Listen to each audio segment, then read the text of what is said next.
आप सीनियर हैं, हम आपको ऐसा कमेंट नहीं करना चाहेंगे। पहचान पा रहे हैं no no no, this is wrong, एकदम गलत है। आप जान रहे हैं, जानते हैं, 15 साल से जानते हैं। आज 15 साल से मैं टोपी पहन रहा हूँ, वो भी जानते हैं आप। कौन माननीय मंत्री है, हेलमेट लगाए हुए हैं कि क्या लगाए, पता नहीं चल रहा है। हाँ, नहीं पहचान पा रहे, नाम बता दिया जाए कौन मंत्री है, हम नहीं पहचान पा रहे, सही बता रहे। लेकिन जबरदस्ती ह्यूमिलेट करने का प्रयास करिएगा। अरे नहीं करते हैं, अरे हम आपका आदर करते हैं, इसीलिए नहीं बोल रहे हैं। आपको कौन ह्यूमिलेट कर पाएगा? कौन माननीय मंत्री है, हेलमेट लगाए हुए हैं कि क्या लगाए, पता नहीं चल रहा है। हाँ, नहीं पहचान पा रहे, नाम बता दिया जाए कौन मंत्री है, हम नहीं पहचान पा रहे, सही बता रहे हैं, मजाक नहीं कर रहे, सही बता रहे, नहीं पहचान पा रहे। चलिए, अच्छा पता चल जाएगा, बोलिए कुछ। मंत्री है, नाम से क्या पता? नहीं नाम जानना जरूरी है ना। अच्छा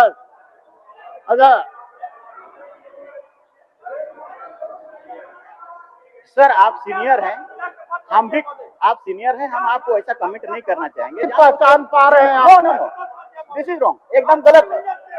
आप जान रहे हैं, जानते हैं, 15 साल से जानते हैं। आज 15 साल से मैं टोपी पहन रहा हूँ, वो भी जानते हैं आप। लेकिन जबरदस्ती ह्यूमिलेट करने का प्रयास करिएगा। अरे नहीं करते हैं, अरे आपको आदर करते हैं, इसीलिए नहीं बोल रहे हैं। आपको कौन ह्यूमिलेट कर पाएगा? नहीं आपको कोई ह्यूमिलेट नहीं कर पाएगा, और हमारी ताकत का है किसी मंत्री को ह्यूमिलेट करने का। ठीक है, मैं पूछता हूँ माननीय मंत्री, माननीय अध्यक्ष महोदय, इन्होंने कहा कि 15 मार्च तक मिल जाएगा मैया सम्मान योजना का। तो अध्यक्ष महोदय, मेरा आग्रह करना है, आग्रह ही कर सकते हैं कि 14-15 को होली है अध्यक्ष महोदय, और यहाँ छुट्टी भी है अध्यक्ष महोदय। विधानसभा का जो तालिका दिखेगा उसमें छुट्टी है, तो आप होली के पहले देते तो मैया सम्मान योजना की राशि से कम पुआ धुसका तो पका के खाते अध्यक्ष महोदय। लेकिन इसलिए नहीं देंगे 14-15 को देंगे अध्यक्ष महोदय, ये देंगे ईद के समय, पहले नहीं देंगे अध्यक्ष महोदय, ईद के समय देंगे, क्योंकि होली है अध्यक्ष महोदय। नंबर 1, अब बार क्या मंत्री जी आप कुछ बोल रहे हैं? अच्छा मंत्री जी हो जाएगा, हो जाएगा, पहले होली से पहले हो जाएगा। धन्यवाद। एक चीज के लिए आपको धन्यवाद। क्या बोल रहा चाहते हैं? चलिए 1 मिनट सुन लीजिए, इरफान साहब क्या बोलने के लिए बैकुल है, बोलिए। ये बार हमको ही कोट किए सर। बोलिए। सिंह जी जो है सर, वरीय विधायक रहे हैं सर, मंत्री भी रहे हैं अभी। हम कहना चाहते हैं सर, अगर हमारे बीच हेमलाल बाबू हमारे वरिष्ठ सर गार्जियन भी है, जब सर बातें हो रही है उन्हीं के परिप्रेक्ष्य में हम क्वेश्चन आंसर कर रहे हैं, तो आप बहुत बड़ा हिटलर और जानकार तो नहीं है जो आप हर चीज में उंगली करते हैं। और सर कहना चाहता हूँ, मदरसा के बच्चे के बारे में बोला उन्होंने सर, मैं मदरसा में पढ़ा हूँ, मैं इंग्लिश स्कूल में ही पढ़ा हूँ, याद रखिएगा। और मदरसा के बच्चे भी है, IAS भी बनते हैं और IAS भी बनते हैं। ये संकीर्ण जो मानसिकता है उसको निकाल दीजिए, मैं कहना चाहता हूँ। आपका जवाब आपको मिल गया? नहीं मिला ना। 1500 तो होली के पहले ही हो जाएगा, बोल दिए अध्यक्ष महोदय। वो तो एक का जवाब उन्होंने दे दिया था। अच्छा, और दूसरा पूछिए दूसरा अध्यक्ष महोदय, ये जो लंबा चौड़ा भूमिका दी अध्यक्ष महोदय, ये 2 लाख रुपया पुनर्विवाह, ये विवाह वो विवाह करवाएंगे अध्यक्ष महोदय। एक कहावत है देहात में, न नौमन तेल होगा न राधा नाचेगी। नंबर 1। मैं तो ये कह रहा हूं ना भाई कि अभी आप अध्यक्ष महोदय, हम सभी विधायक इस विधानसभा के सदस्य अध्यक्ष महोदय, क्या वेतन यहाँ पर कोई 7 साल का सीनियर है, कोई पहली बार जीत के आया है अध्यक्ष महोदय, वेतन सबको बराबर मिलता है कि अलग अलग मिलता है अध्यक्ष महोदय?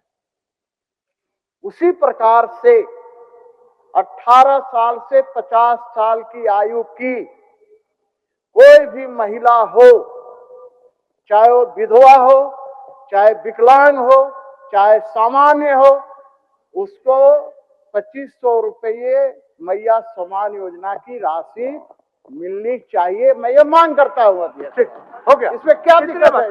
अब दूसरी बात अध्यक्ष, हो गया। दूसरी बात उसका सुन लीजिए। बस हो गया, आप सवाल बाबू, सवाल को इतना लंबा रगड़ देता है ना, फिर मैं जवाब देने वाला का भी दिमाग से फिर मैं बैठ जाऊँ। उतने ही तो बात है कि समरूप होना चाहिए। अरे विद्वान मंत्री जी विद्वान है, कैसे दिमाग सूझ अभी आप थोड़ा देर पहले मंत्री जी को पहचानने से इनकार नहीं, नहीं, कर दिए, नहीं, फिर अभी उनका विद्वता का सच्चाई बड़ाई बोल कर रहा रहे हूं। हैं। अभी भी मैं बोलिए मंत्री जी, मेरी बोलिए।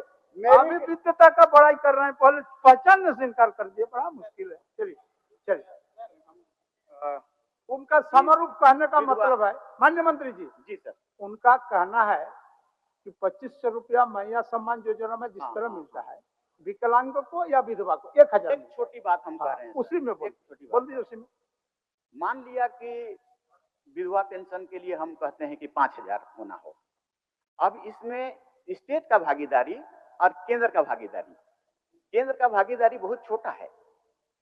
तो क्या केंद्र, अगर हम 5000 आप डिमांड करते हैं और स्टेट 2000 देती है तो 3000 केंद्र देगी क्या?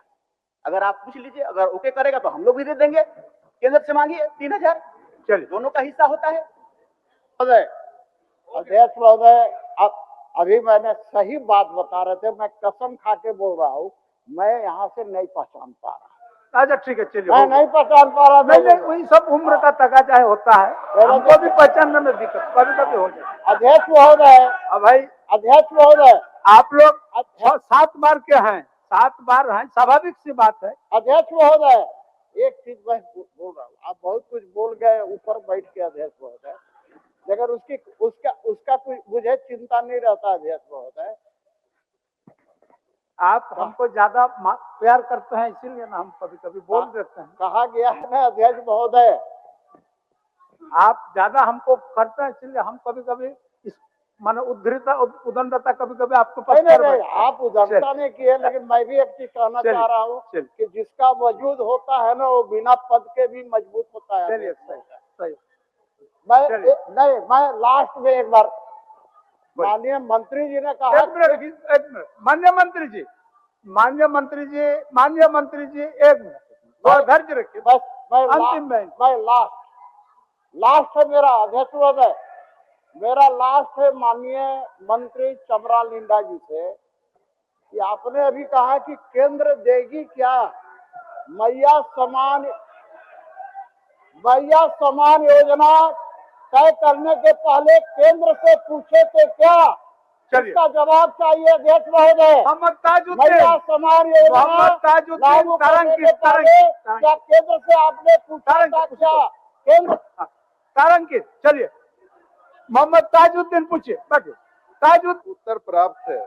उत्तर के प्रखंड 1 और 2 में सरकार ने स्वीकार किया है कि प्रतिवर्ष गंगा कटाव के कारण रैयत और किसानों की भूमि गंगा में समाहित हो रही है और आर्थिक नुकसान उठाना पड़ रहा है। उस पे मैं आपके माध्यम से मंत्री जी से जानना चाहूंगा कि आंशिक स्वीकारात्मक इन्होंने लिखा है, पर वहां पे ऐसा बिल्कुल भी हर साल बहुत बड़े पैमाने पे गंगा कटाव आता है। मैं अपने आप को खुशकिस्मत कहता हूं कि मैं झारखंड के उस विधानसभा से आता हूं जो सिर्फ एकमात्र गंगा हमारे यहाँ ही मैं उसके तट पे रहता हूं। पर लगभग 3 महीना बाढ़ के दिनों में हर वर्ष वहां पे बाढ़ आना ही आना है और वो बहुत बड़े पैमाने पे आती है। सरकार के तरफ से जो इस बार जो भी हो रहा है बहुत कम माना जा रहा है। अभी वो टोटल अभी दिखा रहे हैं 700, ये मैंने 900 मीटर दिखा रहे हैं और 83 किलोमीटर में वहां गंगा नदी है। मेरा एक खास विनती होगा कि इस बार भी अगर पंचायत भवन आबादी बहुत सारे घर बिल्कुल गंगा में समाहित हो रही है, हम सरकार से ये जानना चाहेंगे कि अभी तक झारखंड बनने के बाद कितना जमीन गंगा में समाहित हो चुका और कितने विस्थापित हो चुके और कितने विस्थापित को अभी तक जमीन या वैसा रकम मुहैया कराया गया कि फिर से उनको बसाया जा सके। माननीय मंत्री जी, जो सवाल किया है, अभी जो सवाल किए इसका तो जवाब नहीं है क्योंकि ये क्वेश्चन में नहीं है, लेकिन जो 2 नंबर 3 नंबर ये सवाल किए हैं, वहाँ बरसात के बाद हर साल कमेटी द्वारा निरीक्षण किया जाता है कि कहाँ टूटा है, कहाँ पानी घुस गया। अभी तक 5 साल में 2.7 किलोमीटर कटाव निरोधक कार्य हो चुका है और अभी 600 मीटर काम चल रहा है और 25-26 में 900 मीटर प्रस्ताव लिया गया है और इनका जो कहना है कि 86 किलोमीटर, तो मुझे नहीं लगता है कि 86 किलोमीटर पूरे में हमको कटाव निरोधक बनाने की जरूरत होगा, लेकिन जितना भी अगर और होगा तो हम निरीक्षण करवा करके उसको बनवाने की कोशिश करेंगे। ठीक है ताज जी, ठीक है। नहीं और इसमें कुछ अभी पूछना है? जी अभी मंत्री आपके द्वारा मंत्री महोदय से ये रिक्वेस्ट था कि जहाँ पे अभी 150 मीटर करवा रहे हैं साहिबगंज जिला अंतर्गत गंगा नदी के दाएं तट पर प्रखंड के खाटी टोला के पास डीएस से बानो टोला तक कटाव निरोधक कार्य, जिसमें 150 मीटर अभी काम करने का आदेश दिया गया, उसमें और 550 मीटर कर दिया जाता तो बहुत ज्यादा अच्छा। और एक प्लीज, अभी और एक जो बिल्कुल बहुत बड़ी आबादी इसी बार गंगा में समा जाएगी, साहिबगंज जिला अंतर्गत राजमहल प्रखंड में मझर टोला, कमाल टोला, हाजीपीर अली टोला में के सामने कटाव 900 मीटर है। इसको प्लीज इस बार करा दिया जाए। माननीय मंत्री जी कुछ ज्यादा बढ़ाने के लिए बोल रहे हैं। ठीक है, बस मामूली निरीक्षण करवा करके और जितना जरूरत होगा करवा देंगे। धन्यवाद। माननीय सदस्य अमित कुमार यादव जी पूछिए।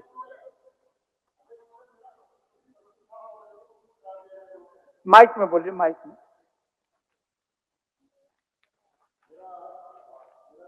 अब सूचित प्रश्न था महोदय, तो उसको पुट करवा दिया जाए मेरा उत्तर। ठीक है, उसको पुट कर। अध्यक्ष महोदय बोलिए अमित जी। इसमें स्पष्ट हमने पूछा अध्यक्ष महोदय सरकार से कि हजारीबाग जिला अंतर्गत अध्यक्ष महोदय बरकट्ठा प्रखंड है, इचाक है, दारू है, टाटी जरिया है और कोडरमा का जयनगर है।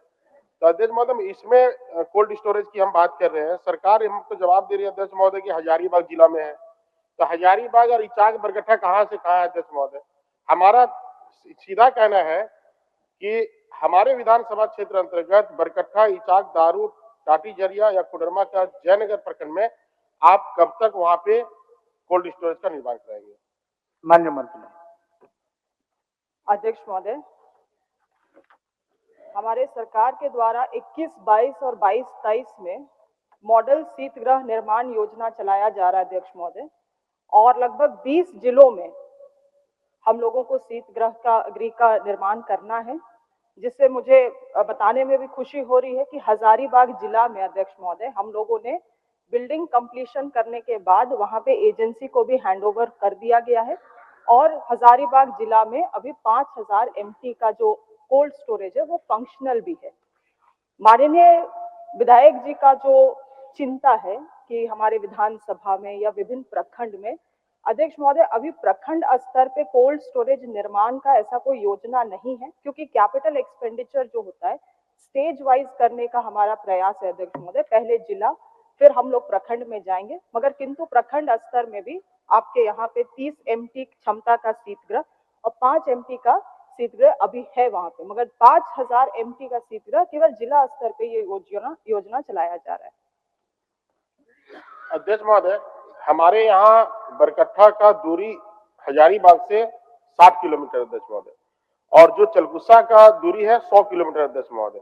और एक किसान अगर 100 किलोमीटर कोई भी सामान को ले जाता है, बीज है, भंडारण करने के लिए है या कुछ भी है, तो अध्यक्ष महोदय ये संभव है क्या कि एक किसान 100 किलोमीटर दूर जाके कोल्ड स्टोरेज में वहां पे वो हमारा कहना है कि जहाँ पे फसल उपजाया जाता है, जहाँ पे सब्जियां उपजाई जाती है, वैसे स्पेसिफिक जगह को आप चिन्हित करें। हमारा कहना है कि हजारीबाग टाउन में तो कोई फसल नहीं उगाता है, बीज नहीं रखता है, इचाक में रखते हैं लोग, बड़का गांव में रखते हैं लोग, इस प्रकार से डोमचांच में रखते हैं लोग, स्पेसिफिक जगह किसानों का। तो अध्यक्ष महोदय वैसे स्थिति में बरकट्ठा में जो हम लोग का व्यापारी है, कलाबाद है, वहां पे सब्जी वहां से दूसरे जगह जाता है, इचाक का धनिया पत्ता हो, चाहे आलू हो, चाहे टमाटर, जो विदेशों तक जाता है, बनारस के माध्यम से जाता है अध्यक्ष महोदय। तो वैसे स्पेसिफिक जगह पे खोलने का प्रयास करिए। इचाक का सब्जी कहाँ तक जाता है अमित जी, हमारा अब जवाब वैसे जगह पे खोलें। अब जवाब माननीय मंत्री जी। अध्यक्ष महोदय, माननीय सदस्य बहुत ही चिंतित है किसानों को लेके और हमारी सरकार उससे भी ज्यादा चिंतित है। मैं इस बात से सहमत हूं कि 100 किलोमीटर किसी भी किसान को ट्रैवल करने में दिक्कत होगी। अगर आप चाहते हैं वैसे कोई एफपीओज है, कुछ लैम्प्स है जिनके खेत में अगर हम लोग 5 MT का या 30 MT का बना सकते हैं तो निश्चित रूप से वो हमें लिख के दे तो हम लोग उसको अपने प्रोजेक्ट में टेकअप कर सकते हैं। हो गया। धन्यवाद अध्यक्ष महोदय। मैं ठीक है। माननीय मंत्री जी, एक सूचना, अभी कोल्ड स्टोरेज का जो स्थिति है, जो आपने टेंडर फ्लोट करने से लेकर के निर्माण तक जो कालखंड या अवधि लगा है, उससे ज्यादा अवधि या समय विभाग व्यय कर रहा है उसको जनता को या किसान को समर्पण करने के लिए। इसको दिखवा लीजिए। जी अध्यक्ष। धनंजय जी, आपका क्वेश्चन स्थानांतरित हो गया है, आपको दूसरे जवाब मिलेगा उसके बाद। आपका क्वेश्चन स्थानांतरित हो गया है ग्रामीण विकास में। आपको ग्रामीण विकास का जिस दिन जवाब होगा उस दिन आपको जवाब मिलेगा। माननीय सदस्य श्री मनोज कुमार यादव जी।